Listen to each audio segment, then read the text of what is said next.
인구 고작 80만 명에 불과한 남미 변방 국가에서 엄청난 일이 벌어졌습니다. 무려 480억 배럴에 달하는 사우디급 유전이 발견된 것이죠. 3,200조 원이라는 천문학적인 규모의 미국과 중국이 앞다퉈 달려들었고, 영국과 프랑스 역시 150년 만에 다시 야욕을 드러냈습니다. 그런데 놀랍게도 가이아나는 이 강대국들의 러브콜을 전부 걷어차버립니다. 전 세계 에너지 업계가 경악을 금치 못한 가운데 가이아나의 손을 잡은 국가는 뜻밖에도 한국이었습니다. 이를 두고 BBC 앵커가 비아냥거리며 물었습니다. 한국을 대체 뭘 믿고 선택한 건가요? 그 순간 대통령이 자리에서 벌떡 일어나 맞받아쳤습니다. 건방지게 가르쳐 들려 마십시오. 전 세계 47개국 2억 명의 눈앞에서 BBC 앵커의 입은 굳어버렸습니다. 과연 그곳에선 무슨 일이 벌어졌던 걸까요? 그 놀라운 비하인드 스토리를 지금 공개합니다. 릭, 남미에서 사우디급 유전이 터졌다. 새벽 4시 파리 본사 긴급 호출이었습니다.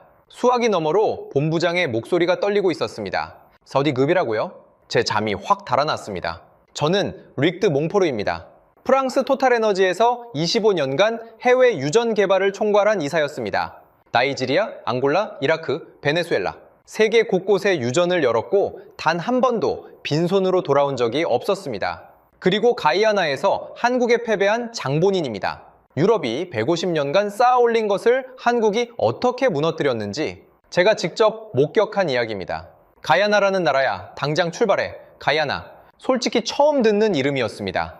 이 업계에서 25년을 굴렀습니다. 아프리카 오지부터 중동 사막까지 안 가본 데가 없었습니다. 그런 제가 이름조차 몰랐던 나라에서 사우디급 유전이 터졌다. 전화를 끊고 책상 서랍을 열었습니다. 낡은 가죽 수첩이 손에 잡혔습니다. 모서리가 닳아서 속살이 드러나 있었습니다. 25년 전 나이지리아 첫 유전 협상 때 산 수첩이었습니다. 펼치면 잉크 냄새가 났습니다. 첫 페이지부터 빼곡하게 적힌 기록들. 나이지리아 성공, 앙골라 성공, 이라크 성공. 25년 동안 실패라는 글자를 적어본 적이 없었습니다. 새 페이지를 펼쳤습니다. 가이아나. 그 이름을 적었습니다. 이번에도 어렵지 않을 거라고 생각했습니다.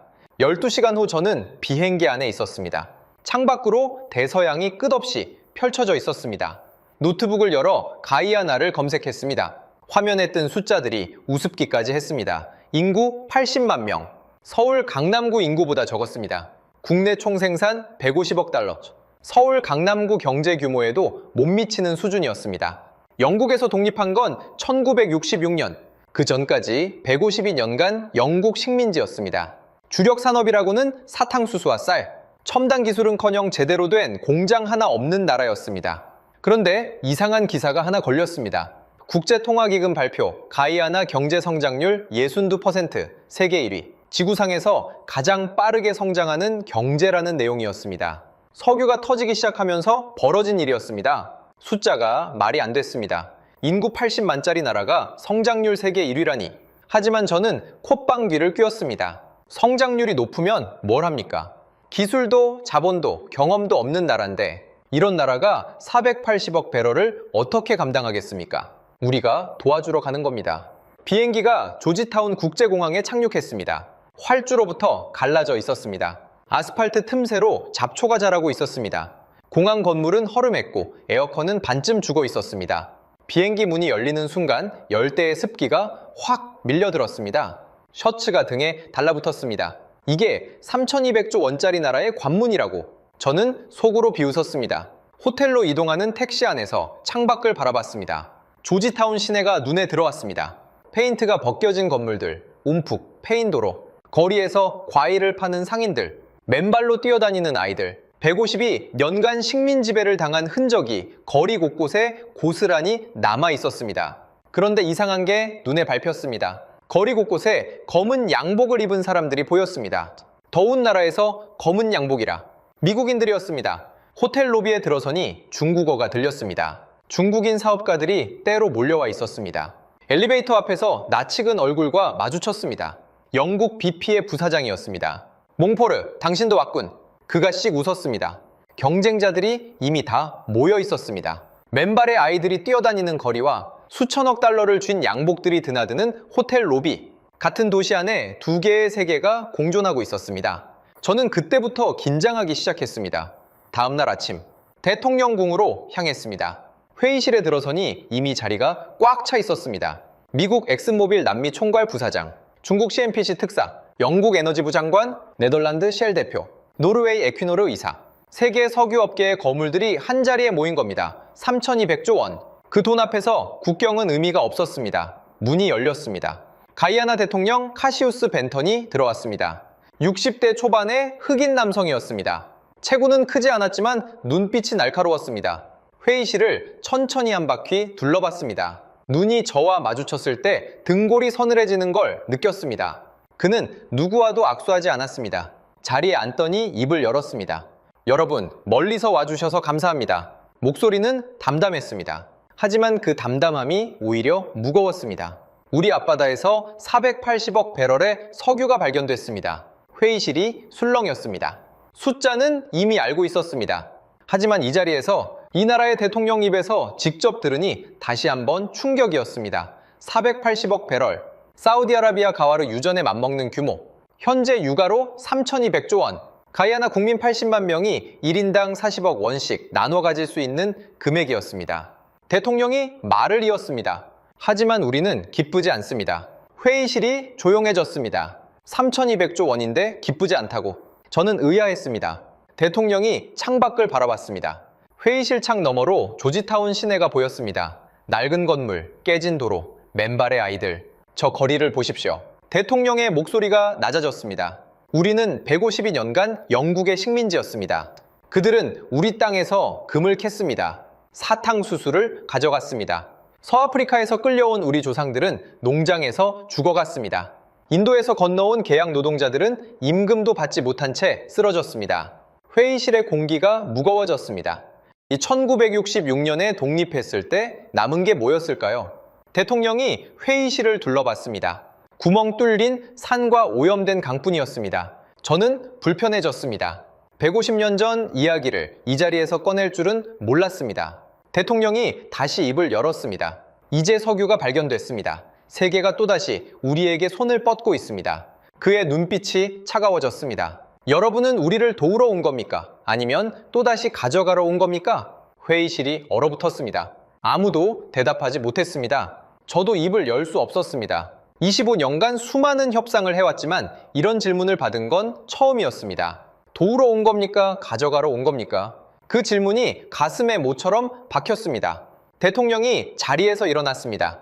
각자 지인서를 준비해 오셨겠죠? 내일부터 개별 미팅을 시작하겠습니다. 회의실을 나서는 대통령의 뒷모습을 바라봤습니다. 체구는 작았지만 그림자는 컸습니다. 저는 그때 처음으로 묘한 불안감을 느꼈습니다.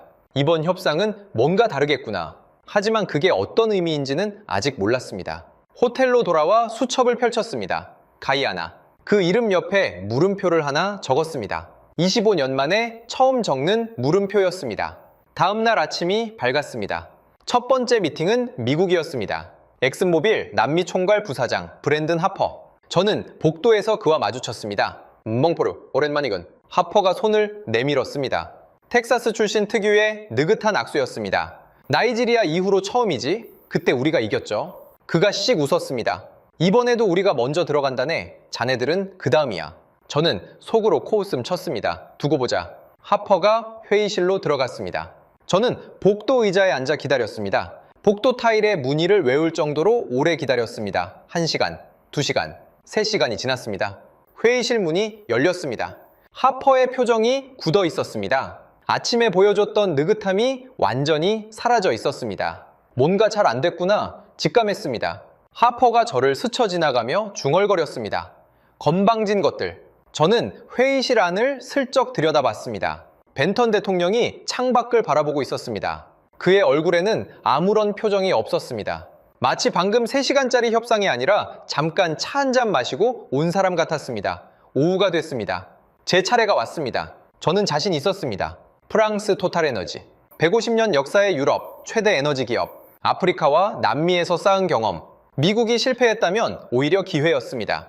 우리를 거절할 이유가 없었습니다. 회의실에 들어섰습니다. 벤턴 대통령이 자리에 앉아 있었습니다. 옆에는 젊은 흑인 남성이 한 명 더 있었습니다. 나중에 안 사실이지만 그의 이름은 네이선 포브스. 영국 런던 대학교에서 석유공학 박사 학위를 받은 기술이사였습니다. 앉으시죠, 몽포르 이사님. 대통령이 손짓했습니다. 저는 준비해온 프레젠테이션을 펼쳤습니다. 화려한 3D 그래픽, 심해, 유전 개발 계획, 최첨단 시추선 이미지, 정제시설 조감도. 토탈에너지는 150년 역사를 가진 기업입니다. 자신감 있게 말했습니다. 아프리카 17개국, 남미 8개국에서 유전을 개발했습니다. 가이안에도 최고의 기술을 제공하겠습니다. 대통령이 고개를 끄덕였습니다. 조건은요? 로열티 18%를 드리겠습니다. 미국보다 6% 높은 조건이었습니다. 하퍼가 12%를 제시했다는 정보를 이미 입수한 터였습니다. 네, 그리고 정제시설을 건설해 드리겠습니다. 대통령의 눈썹이 올라갔습니다. 어디에요? 프랑스 마르세유입니다. 잠시 침묵이 흘렀습니다. 옆에 앉아있던 네이선이 입을 열었습니다. 가야나가 아니라 프랑스예요? 저는 고개를 끄덕였습니다. 정제시설은 수백억 달러가 듭니다. 가이아나 경제 규모로는 감당이 어려우시죠? 프랑스에서 정제해서 제품을 납품해 드리는 게 훨씬 효율적입니다. 네이선이 서류를 넘기며 다시 물었습니다. 그럼 가이아나 국민 고용은요? 현장 노동자로 1200명 정도 채용 가능합니다. 1200명이요? 네이선의 목소리는 차분했습니다. 하지만 그 차분함 속에 칼날이 있었습니다. 80만 국민 중 1200명, 그것도 단순 노동자로. 네이선의 눈빛이 차가워졌습니다. 하지만 저는 개의치 않았습니다. 이게 현실이니까. 벤턴 대통령이 천천히 입을 열었습니다. 몽포로 의사님, 내가가 150년 전에도 프랑스 기업이 이 땅에 왔습니다. 저는 움찔했습니다. 그때도 비슷한 말을 했죠. 우리가 도와주겠다. 기술을 제공하겠다. 고용을 창출하겠다. 대통령의 목소리가 낮아졌습니다. 낮아질수록 무거워졌습니다. 결과가 어땠는지 아십니까? 저는 대답하지 못했습니다. 우리 조상들은 금광에서 죽어갔습니다. 사탕수수 밭에서 등이 휘어졌습니다. 프랑스 기업들은 배를 채우고 떠났습니다. 남은 건 빈 땅뿐이었습니다. 대통령이 저를 똑바로 쳐다봤습니다. 이번에는 다르다고 말씀하실 건가요? 저는 입술을 깨물었습니다. 카카, 그건 과거입니다. 지금은 다릅니다. 뭐가 다르죠? 네이선이 끼어들었습니다. 그의 목소리는 여전히 차분했습니다. 하지만 질문은 메스 같았습니다.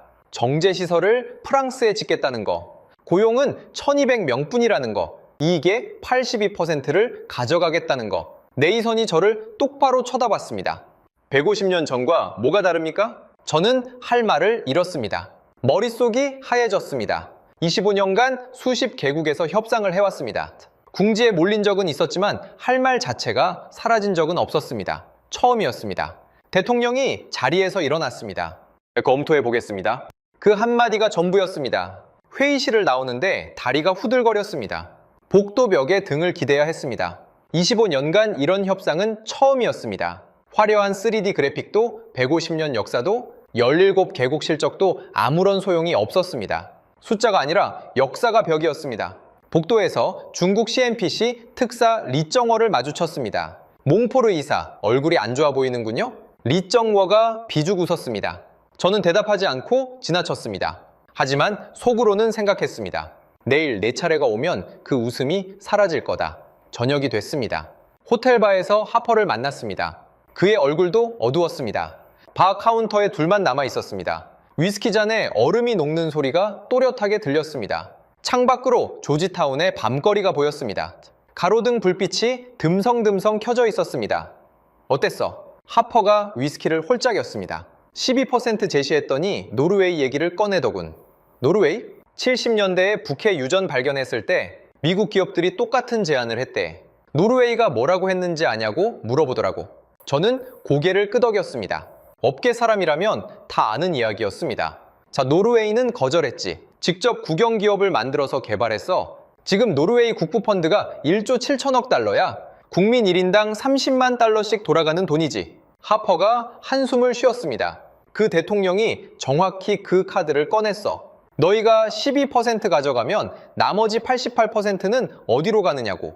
그래서 뭐라고 했어? 노르웨이와 가이아나는 다르다고 했지. 기술도 없고 자본도 없고 경험도 없잖아. 하퍼의 표정이 굳어졌습니다. 그랬더니 옆에 있던 기술이사라는 놈이 끼어들더라고. 그럼 기술을 이전해주면 되지 않느냐고. 자본을 빌려주면 되지 않느냐고. 경험을 가르쳐주면 되지 않느냐고. 저는 고개를 저었습니다. 그건 우리한테 손해잖아. 그러니까 하퍼가 위스키를 원샷했습니다. 그래서 마지막에 안보 카드를 꺼냈어. 이 지역이 불안정하다고. 베네수엘라 옆이지 않느냐고. 우리랑 협력하면 미국 정부가 안전을 보장해 줄 거라고. 협박한 거네. 협상 기술이지. 하퍼가 어깨를 으쓱했습니다. 근데 안 통하더라. 그 대통령이라는 사람 보통 내기가 아니야. 저는 위스키 잔을 내려놓고 창밖을 바라봤습니다. 조지타운의 밤이 어둠에 잠겨 있었습니다. 이번 협상은 정말 뭔가 달랐습니다. 다음 날 중국 차례였습니다. 리정워가 회의실에 들어갔습니다. 저는 또다시 복도에서 기다렸습니다. 4시간이 지났습니다. 문이 열렸습니다. 리정워의 얼굴이 창백했습니다. 어제 저를 보고 비죽었던 그 여유가 흔적도 없이 사라져 있었습니다. 그의 손이 떨리고 있었습니다. 어떻게 됐어? 제가 물었습니다. 리정워가 저를 쳐다봤습니다. 눈에 당혹감이 가득했습니다. 스리랑카 얘기를 꺼내더군. 한반도다 한국? 그래, 99년 임대한 거. 그게 뭐가 문제냐고 했더니 리정워가 이를 갈았습니다. 그 기술이사라는 놈이 끼어들더라고.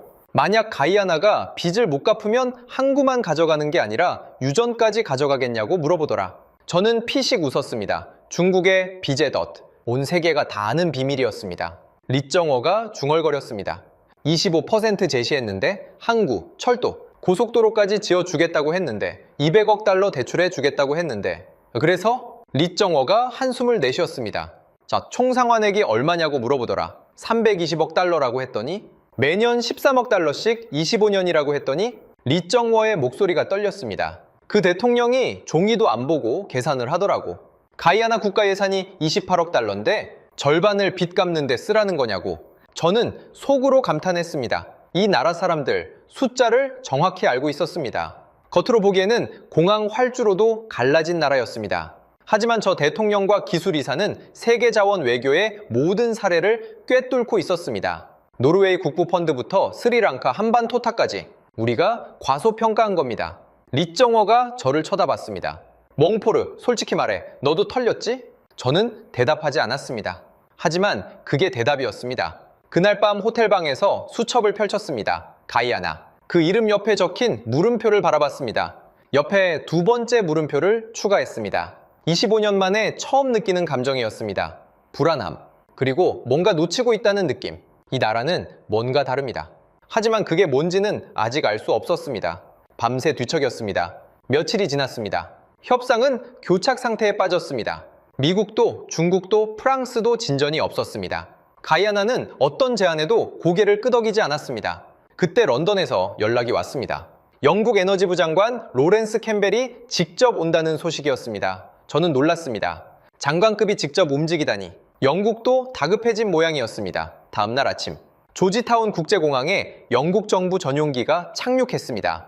로렌스 캠벨 장관, 50대 후반의 백인 남성, 은발의 날카로운 눈빛, 옥스퍼드 출신의 전형적인 영국 엘리트였습니다. 전용기 트랩을 내려오는 그의 모습을 보는 순간 묘한 느낌이 들었습니다. 완벽하게 다림질된 수트, 금빛 커프링크스. 152년 전에 이 땅에 내렸던 식민지 총독도 저런 모습이었을까?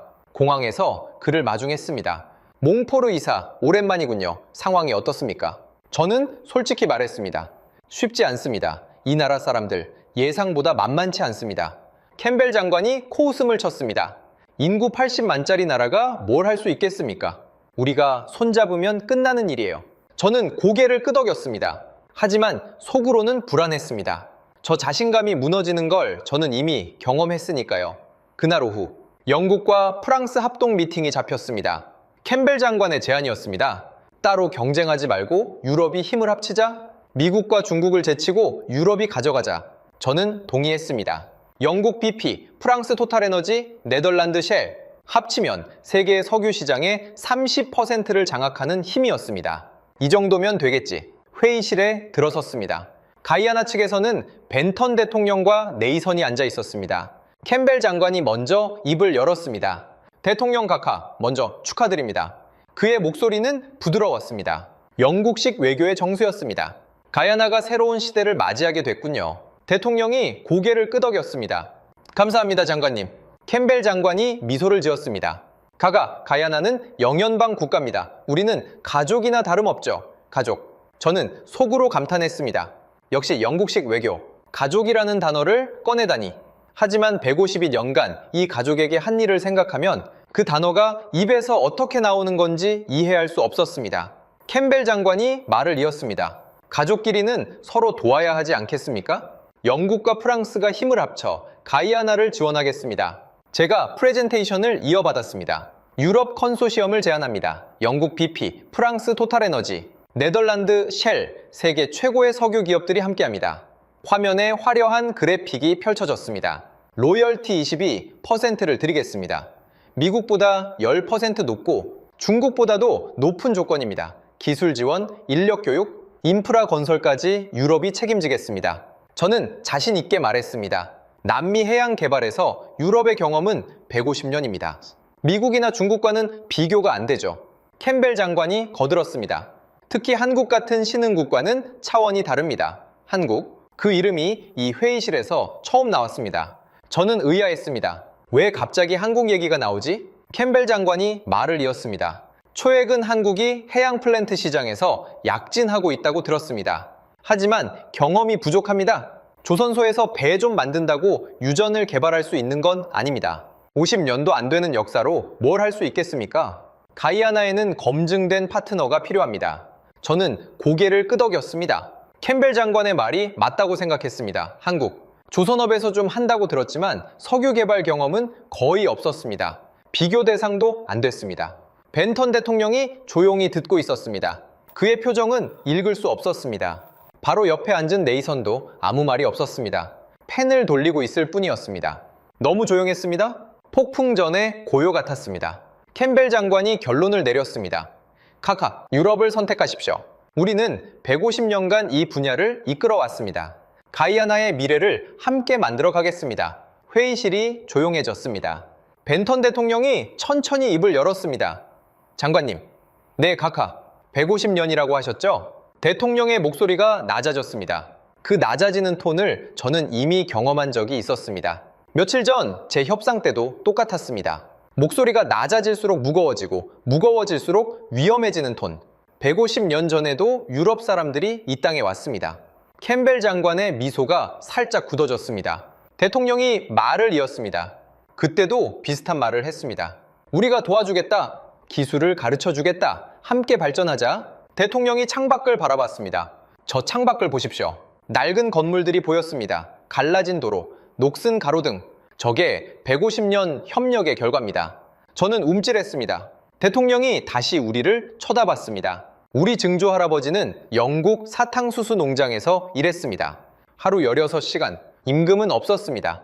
밥과 잠자리가 전부였죠. 캠벨 장관의 얼굴이 붉어졌습니다. 카카, 그건 오래전 일입니다. 지금은 다릅니다. 뭐가 다르죠? 대통령의 눈빛이 날카로워졌습니다. 22% 로열티, 나머지 78%는 누가 가져갑니까? 자, 당연히 우리입니다. 정제시설은 어디에 짓습니까? 유럽입니다. 기술 인력은 누가 됩니까? 유럽인들입니다. 가이아나 국민은 뭘 합니까? 대통령이 손가락으로 책상을 두드렸습니다. 또각, 또각. 그 소리가 회의실에 울렸습니다. 단순 노동자 1,500명, 80만 국민 중 1,500명. 대통령이 자리에서 일어났습니다. 150년 전과 뭐가 달라진 겁니까? 그때는 사탕수수였고 지금은 석유일 뿐. 구조는 똑같습니다. 우리가 땅을 내주고 당신들이 가져가는 거죠? 캠벨 장관이 당황했습니다. 카카, 오해가 있으신 것 같습니다. 오해요? 대통령의 목소리가 높아졌습니다. 장관님, 질문 하나 하겠습니다. 말씀하십시오. 영국이 152년간 이 땅을 지배하면서 학교를 몇 개 지었습니까? 캠벨 장관이 대답하지 못했습니다. 회의실이 조여들었습니다. 병원은요, 침묵. 도로는요, 침묵. 캠벨 장관의 입술이 파르르 떨렸습니다. 대통령의 손바닥이 마호가니 테이블을 내리쳤습니다. 물잔이 튀었습니다. 그 소리가 회의실 벽에 부딪혀 메아리 쳤습니다. 하나도 안 지었습니다. 회의실이 쩌렁 울렸습니다. 당신들은 가져가기만 했습니다. 금을 가져갔습니다. 사탕수수를 가져갔습니다. 우리 조상들의 피와 땀을 가져갔습니다. 그리고 남긴 건 뭡니까? 대통령이 창밖을 가리켰습니다. 구멍 뚫린 산, 오염된 강, 문맹률 40%의 국민. 그게 152년 협력의 결과입니다. 캠벨 장관의 얼굴이 하얗게 질렸습니다. 카카, 저는 대통령이 손을 들었습니다. 장관님, 더 들을 필요 없습니다. 회의는 여기까지입니다. 나가주십시오. 회의실이 얼어붙었습니다.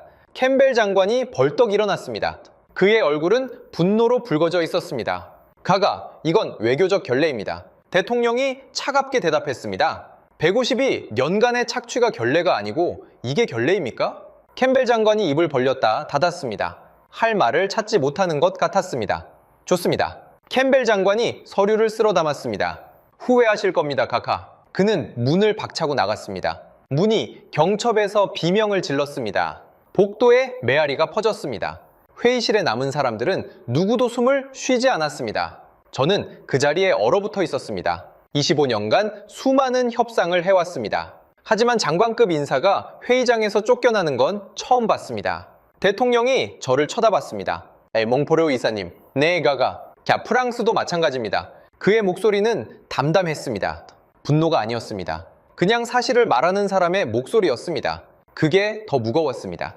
150년간 당신들이 한 일을 우리는 기억하고 있습니다. 저는 고개를 숙였습니다. 할 말이 없었습니다. 회의실을 나왔습니다. 복도에서 캠벨 장관이 전화기에 대고 소리치고 있었습니다. 몽국의 보고에 이 나라와는 협상 불가야. 무례한 것들. 저는 그를 지나쳐 호텔로 돌아왔습니다. 방에 들어서자마자 침대에 쓰러졌습니다. 천장을 바라봤습니다. 152년, 그 세월이 이렇게 돌아올 줄은 몰랐습니다.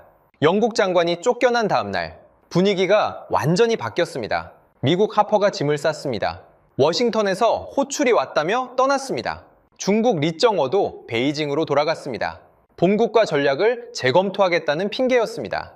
영국 캠벨 장관은 이미 전날 밤 비행기를 탔습니다. 며칠 전만 해도 이 로비에서 4개 국어가 동시에 들렸습니다. 검은 양복들이 바글거렸습니다. 지금은 천장 선풍기 소리뿐이었습니다. 프론트 직원이 심심한 듯 키보드를 두드리고 있었습니다. 저만 남았습니다. 파리 본사에서 연락이 왔습니다. 루익, 상황이 어떻게 된 거야? 본부장의 목소리가 날카로웠습니다. 영국 장관이 쫓겨났다면서? 사실입니다. 미국이랑 중국도 철수했다며. 일단 본국으로 돌아갔습니다. 그럼 지금 현장에 남은 건 너뿐이야. 네. 본부장이 한숨을 쉬었습니다. 좋아, 기회야. 다들 빠졌으니까 네가 다시 들어가. 조건을 더 올려. 25%까지 가도 돼. 어떻게든 계약을 따내. 알겠습니다. 전화를 끊고 창밖을 바라봤습니다. 25%. 미국보다 2배 이상. 중국과 같은 조건. 이 정도면 되겠지. 하지만 마음 한구석이 불안했습니다. 저 사람들이 원하는 건 퍼센트가 아닌 것 같았습니다. 다음 날 아침 회의실에 들어섰습니다. 이번에는 대통령과 네이선 외에 낯선 사람이 한 명 더 있었습니다. 40대 초반의 흑인 여성. 단정한 정장 차림에 날카로운 눈빛. 서류를 넘기는 손이 정확했습니다. 군더더기가 없는 사람이라는 게 한눈에 보였습니다. 소개하겠습니다. 재무장관 올리비아 매닝입니다. 반갑습니다. 매닝 장관이 고개를 끄덕였습니다. 미소는 없었습니다. 회의 내내 한 번도 미소 짓지 않았습니다. 몽포르 이사님, 새로운 제안을 가져오셨다고 들었습니다. 저는 서류를 펼쳤습니다. 모든 카드를 꺼냈습니다. 25% 로열티를 제안합니다. 미국의 2배입니다. 그리고 정제시설을 가이안에 건설하겠습니다. 프랑스가 아니라 가이아나 국내에 짓겠습니다. 비용은 전액 토탈에너지가 부담합니다. 기술 인력 교육도 제공하겠습니다. 가이아나 청년 1000명을 프랑스에서 훈련시키겠습니다. 회의실이 조용해졌습니다. 매닝 장관이 입을 열었습니다. 인상적인 제안이네요. 그녀가 서류를 넘겼습니다. 하지만 몇 가지 질문이 있습니다. 정제시설 운영권은 누가 갖습니까? 저는 잠시 머뭇거렸습니다. 공동 운영입니다. 지분 구조는요? 또 토탈에너지 60%, 가이아나 정부 40%입니다. 매닝 장관이 고개를 끄덕였습니다. 그럼 의사결정권은 토탈에너지에 있겠군요. 저는 대답하지 못했습니다. 네이선이 끼어들었습니다. 이 청년 교육 프로그램 1000명을 프랑스에서 훈련시킨다고 하셨죠? 네. 훈련 후에 그들은 어디서 일하게 됩니까? 당연히 가이안에서. 네이선이 서류를 꺼냈습니다. 그 서류가 어디서 나왔는지 저는 알 수 없었습니다. 하지만 그 안의 숫자들은 정확했습니다. 소름이 돋을 정도로. 아프리카 사례를 보면 다릅니다. 나이지리아, 앙골라, 가봉. 토탈에너지가 교육시킨 현지 인력의 70%가 결국 유럽 본사에서 일하고 있습니다. 현지에 남는 건 30%뿐입니다. 식은땀이 났습니다. 그 자료를 어디서 구한 거지? 런던 대학교 석유공학 박사. 이 사람은 서방의 논리를 서방의 무기로 되갚고 있었습니다. 네이선이 저를 똑바로 쳐다봤습니다. 몽포르 이사님, 솔직히 말씀해 주십시오. 이번에도 똑같은 패턴 아닙니까? 저는 입을 열었다 닫았습니다. 반박할 수가 없었습니다. 그가 말한 게 사실이었으니까요. 벤턴 대통령이 천천히 입을 열었습니다. 멍포로 이사님, 네 가가 25%는 감사합니다. 12%보다는 낫죠. 대통령이 손가락을 꼽았습니다. 하지만 여전히 75%는 프랑스가 가져갑니다. 정제시설 의사결정권도 프랑스가 갖습니다. 교육받은 인력도 상당수가 프랑스로 갑니다. 대통령이 저를 쳐다봤습니다. 이게 진정한 파트너십입니까? 대통령은 제 대답을 기다리지 않았습니다. 이미 답을 알고 있었으니까요. 그는 자리에서 일어났습니다. 자, 검토해 보겠습니다. 미팅은 그렇게 끝났습니다. 계약은 성사되지 않았습니다. 호텔로 돌아오는 택시 안, 창밖으로 조지타운 거리가 보였습니다. 신호에 걸려 택시가 멈췄습니다. 카페 앞에 젊은이들이 모여 있었습니다. 스마트폰을 돌려보며 뭔가를 열심히 보고 있었습니다. 창문을 내렸습니다. 그들이 보고 있는 화면이 보였습니다. 거대한 배가 바다를 가르고 있었습니다. 화면 하단에 글자가 보였습니다. 한국 LNG선 세계 점유율 94% 한국. 저는 고개를 갸우뚱거렸습니다. 신호가 바뀌었고 택시가 출발했습니다. 하지만 그 숫자가 머릿속에서 떠나지 않았습니다. 94%. 호텔에 돌아와서 노트북을 열었습니다. 한국 조선업. 검색 결과가 쏟아졌습니다. 한국 LNG선 세계 점유율 94%. 눈을 의심했습니다. 94%면 거의 독점 아닌가? 더 찾아봤습니다. 삼성중공업, HD현대중공업, 하나오션, 세계 조선 시장의 절반을 한국이 장악하고 있었습니다. 해양 플랜트 시장 점유율 70%, FPSO 건조 실적 세계 1위. FPSO라는 건 바다 위에 떠서 원유를 뽑아내고 저장하는 초대형 구조물입니다. 길이 340m, 축구장 3개를 합친 크기. 이걸 만들 수 있는 곳이 전 세계의 한국 3곳과 싱가포르 1곳뿐이었습니다. 미국도 못 만든다고 영국도 프랑스도 파고들었습니다. 한국 GDP 세계 12위, 1조 7천억 달러. 영국, 프랑스와 비슷한 규모였습니다. 1인당 GDP 3만 5천 달러. 선진국 수준이었습니다. 그런데 이상한 게 있었습니다. 한국 석유 생산량 0, 천연가스 생산량 거의 0, 석유 한 방울 안 나는 나라였습니다. 자원이 없는 나라가 어떻게 세계 경제 12위가 된 거지? 더 검색했습니다. 한국 전쟁이 끝났을 때 1인당 GDP가 67달러였습니다. 아프리카 최빈국보다 가난했습니다. 거기서 70년 만에 3만 5천 달러, 500배 성장, 자원 없이 기술만으로. 저는 한참 동안 화면을 바라봤습니다. 이건 말이 안 됐습니다. 150년 역사의 프랑스 토탈에너지, 70년 역사의 한국 조선업. 그런데 해양 플랜트 분야에서는 한국이 앞서 있었습니다. HD현대중공업이 만든 FPSO는 32만 톤급 선체에 200만 배럴을 저장할 수 있었습니다. 하나오션의 최신 설계는 제로 플레어링 시스템에 디지털 트윈 기술까지 적용되어 있었습니다. 삼성 엔지니어링은 중동에서 수십억 달러짜리 프로젝트를 연달아 수주하고 있었습니다. 어떻게 가능한 거지? 그때 문득 깨달았습니다. 캠벨 장관이 회의에서 한국을 언급했던 이유. 조선소에서 배 좀 만든다고 유전을 개발할 수 있는 건 아니라며 깔아뭉갰던 그 발언. 그는 한국을 깎아내리려 했습니다. 하지만 가이아나 사람들은 이미 알고 있었던 겁니다. 한국이 뭘 할 수 있는지. 카페 앞에서 스마트폰으로 한국 선박 영상을 보고 있던 그 청년들처럼 다음날 아침 네이선에게서 연락이 왔습니다. 멍포레오 이사님, 네, 솔직히 말씀드리겠습니다. 그의 목소리가 담담했습니다. 유리는 한국과 접촉하고 있습니다. 저는 멈칫했습니다. 한국이요? 네네, 한국석유공사와 한국조선사들입니다. 얼마나 진행됐습니까? 네이선이 잠시 침묵했습니다. 예, 다음 주에 조사단이 옵니다. 전화를 끊었습니다. 한국, 석유 한 방울 안 나는 나라. 67달러에서 시작해서 70년 만에 세계 12위 경제대국이 된 나라. 그 나라가 가이안에 온다. 저는 처음으로 진짜 경쟁자를 만난 기분이었습니다. 미국도 아니고 중국도 아니고 영국도 아니고 한국. 수첩을 꺼냈습니다. 가이아나. 2개의 물음표 옆에 새로운 단어를 적었습니다. 한국. 그리고 그 옆에 별표를 하나 그렸습니다. 25년간 물음표는 수없이 적었습니다. 하지만 별표는 처음이었습니다. 일주일 후 한국 조사단이 도착했습니다. 저는 공항에 나가지 않았습니다. 하지만 호텔 로비에서 그들을 봤습니다. 15명. 예상보다 적은 숫자였습니다. 미국 엑슨모빌이 왔을 때는 30명이었습니다. 중국 CNPC는 40명이었습니다. 영국과 프랑스 합동팀은 25명이었습니다. 한국은 고작 15명. 그런데 더 이상한 건 그들의 차림이었습니다. 양복이 아니었습니다. 넥타이도 없었습니다. 작업복, 안전모, 노트북 가방, 측정 장비 케이스. 마치 지금 당장 바다에 뛰어들 것 같은 차림이었습니다. 저는 속으로 비웃었습니다. 저게 뭐야? 협상하러 온 거야? 일하러 온 거야? 그들 중 한 명이 눈에 들어왔습니다. 60대 초반으로 보이는 남성. 흰머리가 섞인 단정한 머리카락, 온화한 눈빛, 그리고 두꺼운 손.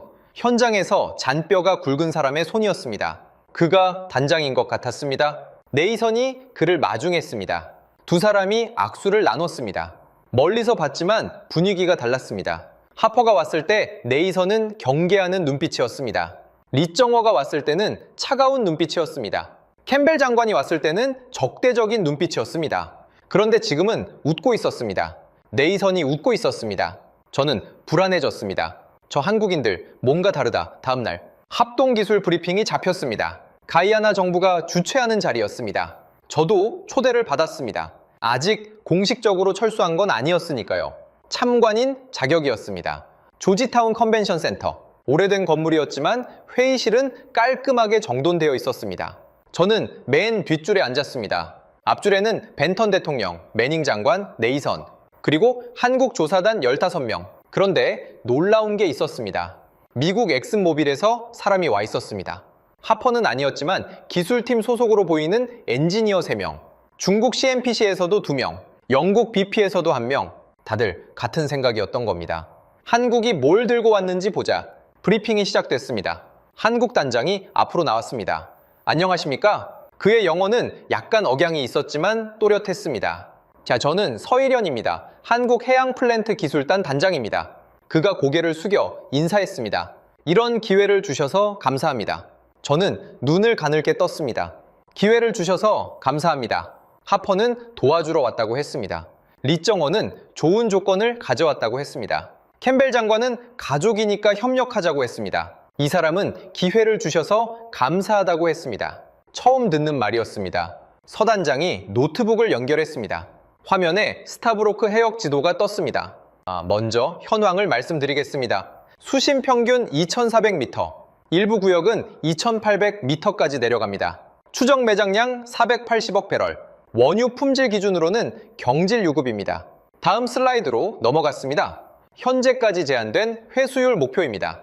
미국 제한 65%, 프랑스 제한 65%, 중국 제한 68%. 저는 미간을 찌푸렸습니다.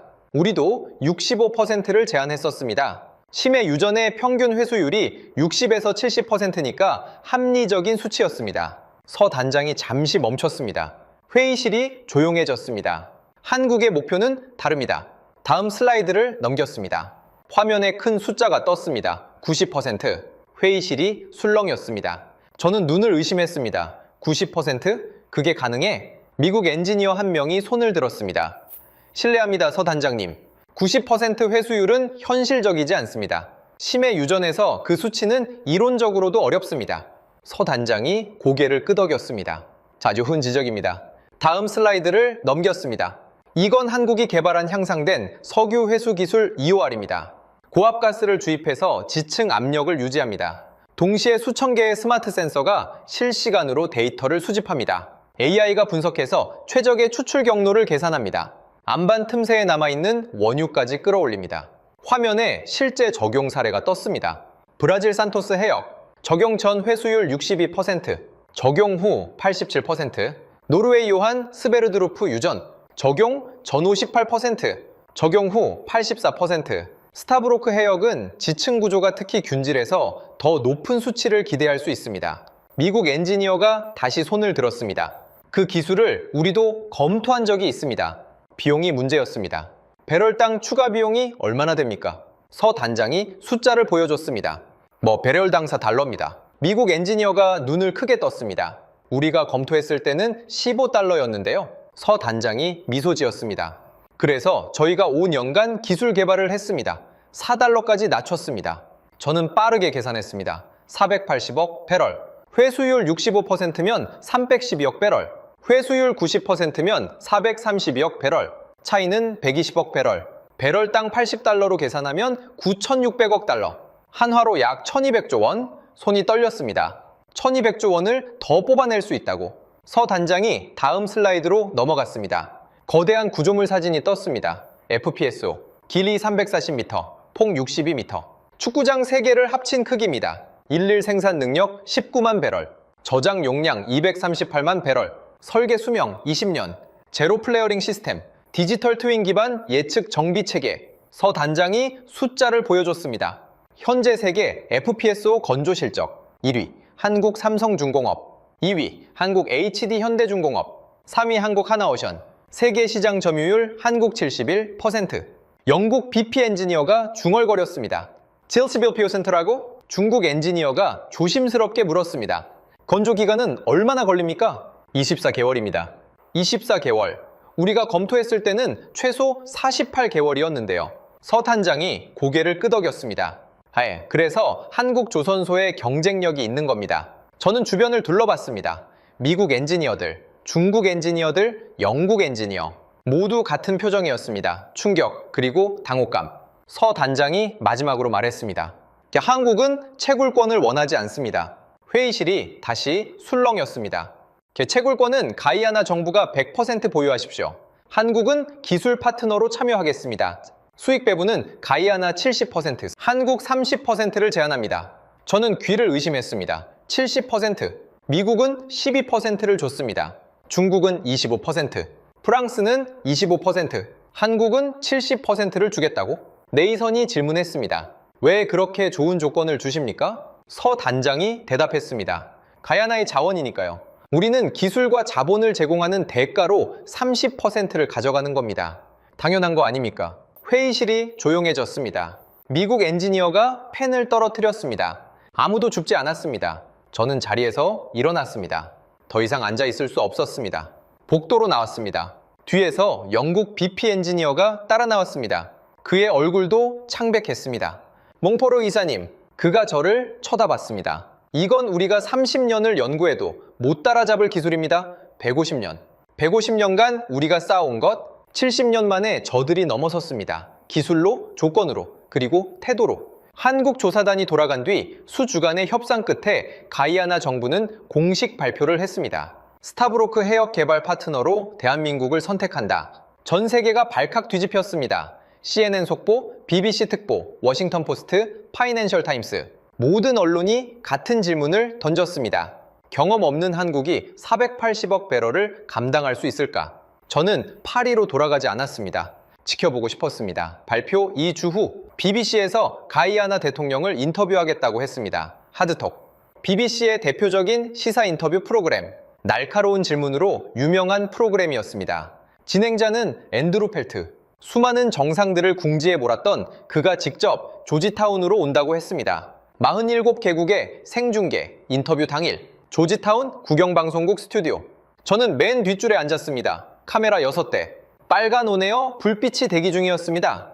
조명이 벤턴 대통령의 얼굴을 비추고 있었습니다. 맞은편에 앤드루 펠트가 앉아 있었습니다. 50대 중반의 백인 남성, 날카로운 눈빛, 입가에 살짝 걸린 미소. 이건 쉬운 인터뷰가 될 거야. 그 미소에는 그런 확신이 묻어 있었습니다. 카운트다운이 시작됐습니다. 5, 넷, 셋, 둘, 하나. 빨간 불이 들어왔습니다. 대통령 각하, 먼저 축하드립니다. 가이아나가 세계적인 주목을 받고 있습니다. 감사합니다. 480억 배럴의 석유, 3,200조 원의 가치. 그런데 이해가 안 되는 부분이 있습니다. 미국, 중국, 영국, 프랑스, 세계 최고의 석유 기업들이 제안을 했습니다. 가이아나는 전부 거절했습니다. 그리고 선택한 나라가 한국입니다. 네, 맞습니다. 펠트의 눈빛이 날카로워졌습니다. 한국은 석유가 한 방울도 나지 않는 나라입니다. 석유 개발 경험도 거의 없습니다. 솔직히 여쭙겠습니다. 그가 몸을 앞으로 기울였습니다. 한국 같은 작은 나라에 의존해도 괜찮은 겁니까? 저는 숨을 죽였습니다. 모든 서방 언론이 던지고 싶었던 질문이었습니다. 대통령의 표정이 변했습니다. 미소가 사라졌습니다. 잠깐요? 한국이 작은 나라라고 하셨습니까? 상대적으로 그렇다는 겁니다. 미국이나 중국에 비하면. 펠트 씨, 한국 GDP가 세계 몇 위인지 아십니까? 펠트가 잠시 멈칫했습니다. 12위입니다. 1조 7천억 달러, 영국보다 높습니다. 펠트의 얼굴이 살짝 굳어졌습니다. 한국조선업이 세계 몇 위인지 아십니까? 1위입니다. 세계 선박의 40%를 한국이 만듭니다. LNG선은 94%를 한국이 만듭니다. 대통령의 목소리가 높아졌습니다. 미국이 LNG선을 만들 수 있습니까? 펠트가 입을 열었다 닫았습니다. 아예 못 만듭니다. 영국은요? 못 만듭니다. 중국은요? 기술이 부족해서 아직 초보 단계입니다. 대통령이 펠트를 똑바로 쳐다봤습니다. 세계에서 LNG선을 제대로 만들 수 있는 나라는 한국뿐입니다. 그런데 한국이 작은 나라라고요? 펠트의 얼굴이 붉어졌습니다. 그리고 한 가지 더. 영국이 가이아나를 지배한 기간이 얼마인지 아십니까? 152년입니다. 152년 동안 영국은 이 땅에서 금을 캤습니다. 사탕수수를 가져갔습니다. 우리 조상들을 농장에서 죽게 했습니다. 독립했을 때 영국이 남기고 간 게 뭔지 아십니까? 학교요? 하나도 없었습니다. 병원요? 하나도 없었습니다. 도로요? 포장된 도로가 10km도 안 됐습니다. 대통령이 카메라를 똑바로 응시했습니다. 한국은 뭘 제안했는지 아십니까? 로열티 70%, 정제시설은 가이아나에 짓겠다고 했습니다. 우리 청년 2,000명을 한국에서 교육시켜 주겠다고 했습니다. 152년간 영국이 해주지 않은 걸 한국은 1년 만에 약속했습니다. 대통령이 자리에서 벌떡 일어났습니다. 펠트 씨, 그리고 이 방송을 보고 계신 모든 분들께 말씀드립니다. 대통령의 목소리가 또렷했습니다. 주제 넘게 가르치지 마십시오. 스튜디오가 진공 상태가 됐습니다. 우리가 누구와 협력할지는 우리가 결정합니다. 당신들이 아닙니다. 우리 조상들은 152년간 선택권이 없었습니다. 하지만 지금은 다릅니다. 우리는 독립국입니다. 그리고 우리는 한국을 선택했습니다. 5초, 10초. 카메라 뒤에서 스태프 한 명이 숨을 삼키는 소리가 마이크에 잡혔습니다. 역대 BBC 인터뷰 중 가장 긴 침묵이었습니다. 펠트가 겨우 입을 열었습니다. 애가가 감사합니다. 그게 전부였습니다. 인터뷰가 끝났습니다. 카메라의 빨간 불이 꺼졌습니다. 펠트가 자리에서 일어났습니다. 대통령에게 악수도 청하지 않고 그냥 나가버렸습니다. 저는 맨 뒷줄에서 주먹을 쥐고 있었습니다. 내가 왜 주먹을 쥐고 있는지 모르겠었습니다. 분노인지 감탄인지. 인터뷰 영상은 그날 밤 세계에 퍼졌습니다. 24시간 만에 조회수 억. 역대 BBC 인터뷰 중 가장 많은 조회수였습니다. CNN이 속보를 냈습니다. 가이아나 대통령 BBC 앵커를 침묵시키다. 파이낸셜 타임스의 논조가 바뀌었습니다. 가이아나 항공 모델, 자원 개발의 새 패러다임. 우리가 진 게 아니었습니다. 박살이 난 겁니다. 그날 밤 호텔방에서 수첩을 펼쳤습니다.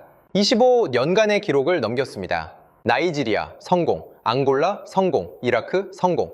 페이지마다 성공이라는 글자가 빼곡했습니다. 마지막 페이지를 펼쳤습니다. 가이아나, 펜을 집어 들었습니다. 손이 떨렸습니다. 천천히 적었습니다. 결과 패배. 25년 만에 처음 적는 글자였습니다. 새벽 3시. 파리 본사에 전화를 걸었습니다. 본부장님, 저 릭입니다. 지금 파리 시간으로 새벽이야. 무슨 일이야? 졌습니다. 완전히요. 누구한테? 한국한테요? 침묵이 흘렀습니다. 한국? 그 작은 나라한테? 저는 쓴웃음을 지었습니다. 작은 나라가 아니었습니다. 우리가 몰랐던 겁니다. 대체 뭐가 달랐던 거야? 저는 창밖을 바라봤습니다. 조지타운의 밤하늘에 별이 떠 있었습니다. 우리는 가져가려고 했습니다. 12%, 18%, 22%, 25%. 숫자만 올렸지 본질은 같았습니다. 최대한 많이 가져가는 것. 그게 우리의 목표였습니다. 그래서 한국은 달랐습니다. 70%를 줬습니다. 정제시설을 가이안에 짓겠다고 했습니다. 청년 2,000명을 교육시키겠다고 했습니다. 기술을 이전하겠다고 했습니다. 저는 심호흡을 했습니다. 그들은 가져가러 온 게 아니었습니다. 남기러 온 겁니다. 전화기 너머로 한숨 소리가 들렸습니다. 150년 역사가 70년 역사에 졌습니다. 경험이 기술에 졌습니다. 착취가 협력에 졌습니다. 그래서 어떻게 할 거야? 여기 남겠습니다. 한국이 정말로 약속을 지키는지 직접 보고 싶습니다. 전화를 끊었습니다. 수첩을 다시 펼쳤습니다. 결과 패배. 그 밑에 한 줄을 더 적었습니다. 하지만 끝은 아니다. 창밖으로 동이 트기 시작했습니다. 조지타운의 하늘이 붉게 물들고 있었습니다. 3년이 흘렀습니다. 조지타운 국제공항에 내렸을 때 공기가 달랐습니다. 예전에는 습하고 무거웠습니다. 같은 습도인데 이번에는 활기가 느껴졌습니다. 택시를 타고 조지타운 외곽으로 향했습니다. 3년 전에는 허벌판이었던 곳입니다. 지금은 거대한 정제시설이 들어서 있었습니다. 굴뚝에서 연기가 피어오르고 파이프라인이 바다 쪽으로 뻗어 있었습니다. 운전기사가 말했습니다. 저기서 일하는 사람 중에 제 조카도 있어요. 한국에서 2년 동안 배웠대요. 지금은 현장 감독이에요. 월급이 아버지보다 많아요. 정문 앞에서 내렸습니다. 한국과 가이아나 국기가 나란히 걸려 있었습니다. 일일 처리 용량 15만 배럴. 가이아나 전체 생산량의 40%를 자국에서 정제할 수 있게 된 겁니다. 예전에는 원유를 그대로 수출했습니다. 배럴당 70달러. 지금은 정제유로 수출합니다. 배럴당 95달러? 배럴당 25달러의 부가가치가 생긴 겁니다. 컨트롤룸에 들어갔습니다. 대형 모니터 12개가 벽면을 채우고 있었습니다. 20명 정도가 일하고 있었습니다. 놀라운 건 그중 18명이 가이아나 사람이었습니다. 한국인은 2명 뿐이었습니다. 그중 1명이 다가왔습니다. 낯익은 얼굴이었습니다. 3년 전 브리핑룸에서 뒤에 조용히 서 있던 청년 에릭. 지금은 현장 총괄, 매니저 명찰을 달고 있었습니다. 기억하시나요? 3년 전 브리핑 때 뒤에 서 있던 인턴이었어요. 물론 기억합니다. 그때 한국 분들이 저한테 물었어요. 해양공학 공부하고 싶은지? 그래서 한국에 갔어요. 2년 동안 부산에서 공부했습니다. 에릭이 한국어로 말했습니다. 감사합니다. 발음이 또렷했습니다. 지금까지 120명을 교육했습니다. 내년에는 200명 더 교육할 예정이에요. 처음에는 한국 직원이 다 운영했어요. 지금은 95%가 가이아나 사람입니다. 2년 후에는 100% 우리가 운영할 거예요. 에릭이 웃으며 덧붙였습니다. 그게 처음부터 계획이었다고 들었습니다. 처음부터 계획이었다. 그 말이 머릿속에 남았습니다. 프랑스가 제안했던 건 뭐였습니까? 1000명을 교육하겠다. 하지만 핵심 기술은 이전하지 않겠다. 운영권은 토탈에너지가 갖겠다. 한국은 달랐습니다. 2000명을 교육하겠다. 5년 안에 기술을 완전히 이전하겠다. 운영권은 가이아나가 가져가라. 우리는 파트너로 남겠다. 교육센터 게시판에 사진이 붙어 있었습니다. 졸업생 현황. 1기 45명, 취업률 100%. 2기 52, 명취업률 100%. 한국 국기와 가이아나 국기 앞에서 찍은 단체 사진. 모두가 웃고 있었습니다.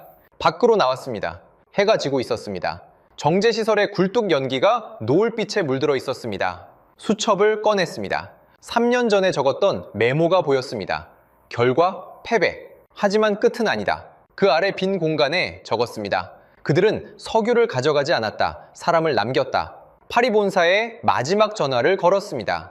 말씀드릴 게 있습니다. 자원 개발의 정답을 봤습니다. 가져가는 게 아니라 남기는 겁니다. 공항으로 향하는 택시 안에서 창밖을 바라봤습니다. 3년 전에는 강대국들의 먹잇감이었던 나라. 지금은 스스로 미래를 설계하고 있었습니다. 출국장에 들어가기 전 뒤를 돌아봤습니다. 저 멀리 정제시설의 불빛이 밤하늘에 반짝이고 있었습니다. 한국이라는 나라, 석유 한 방울 나지 않는 나라. 하지만 그들은 기술로 세계 12번째 경제대국이 됐습니다. 그리고 그 기술을 나눴습니다. 가져가지 않고 남겼습니다. 수첩을 마지막으로 펼쳤습니다. 빈 페이지에 한 줄을 적었습니다. 나는 25년 동안 자원을 가져갔다. 그들은 3년 만에 미래를 심었다. 수첩을 덮었습니다. 지금까지 프랑스 토탈에너지 전 해외 자원 개발 총괄이사 릭드 몽포르의 이야기 어떠셨습니까? 480억 배럴, 3,200조 원, 미국, 중국, 영국, 프랑스가 모두 달려왔습니다. 150년 역사를 앞선 유럽이 200억 달러를 들고 온 중국이, 안보 카드까지 꺼낸 미국이 전부 거절당했습니다. 한국은 뭘 들고 갔습니까? FPSO 세계 점유율 71%, LNG선 세계 점유율 94%, 회수율 90%를 만드는 기술, 그리고 단 한마디, 가이아나의 자원이니까요. 당연한 거 아닙니까? 강대국들은 석유를 가져가려 했습니다. 한국은 사람을 남겼습니다. 정제시설을 가이아나 땅에 지었습니다. 청년 2,000명을 교육시켰습니다. 3년 만에 운영 인력의 95%를 가이아나 사람으로 채웠습니다. 그리고 기술이사 에릭은 부산에서 배운 한국어로 이렇게 말했습니다. 감사합니다. 석유 한 방울 나지 않는 나라. 전쟁의 폐허에서 1인당 67달러로 시작한 나라. 그 나라가 70년 만에 기술로 세계를 바꾸고 있습니다. 가져가지 않고 남기는 방식으로 25년간 한 번도 진 적 없던 프랑스 에너지 업계의 베테랑이 수첩에 이렇게 적었습니다. 나는 25년 동안 자원을 가져갔다. 그들은 3년 만에 미래를 심었다. 150년의 착취를 70년의 기술이 뒤집었습니다. 그 나라의 이름은 대한민국입니다. 이 이야기가 자랑스러우셨다면, 가슴이 뜨거워지셨다면 댓글창에 대한민국 4글자만 남겨주십시오. 그리고 이 이야기를 주변에 널리 공유해주세요. 석유 한 방울 없이 기술로 세계를 바꾸는 나라가 있다는 걸 더 많은 분들이 알아주셨으면 합니다. 구독과 좋아요도 부탁드립니다. 감사합니다.